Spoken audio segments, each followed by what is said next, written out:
War is constantly looming over the Middle East, but in recent years, the rules of the game have changed dramatically. And once again, Israel finds itself in the middle, striking unlikely friendships, fighting a shadow war with Iran,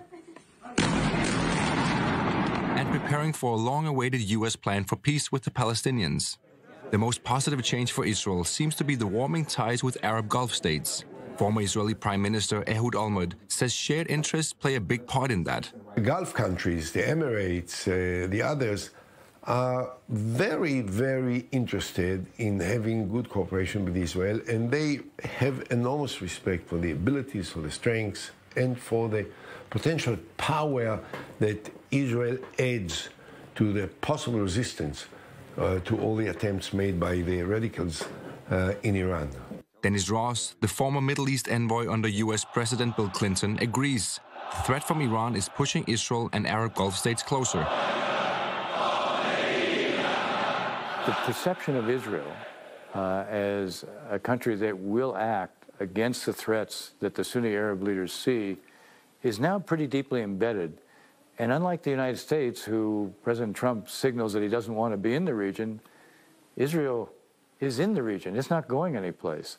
So I think you will continue to see what is a quiet level of cooperation that has practical forms to it, but I still think it'll be mostly under the radar screen.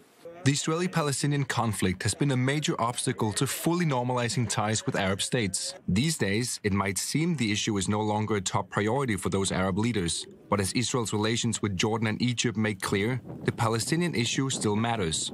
Can you, for instance, imagine that King Abdullah II from Jordan, who is a remarkable person, I know him very well, I dealt with him very well, will come and visit Israel? Will Sisi come and visit Israel? No. Will Sisi invite our leader to come and visit Cairo officially, publicly? I'm not talking about indirect or underneath or secret contacts. I'm talking about the publicity. I'm talking about the exposure of cooperation in order to create a certain impact. No way. None of the Gulf countries or the moderate Arab countries will develop or move a step forward and allow their relations with Israel to surface publicly and officially before the Palestinian issue is resolved.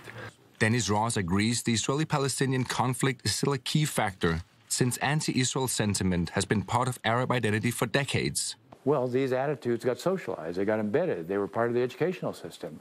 So they can't turn around overnight.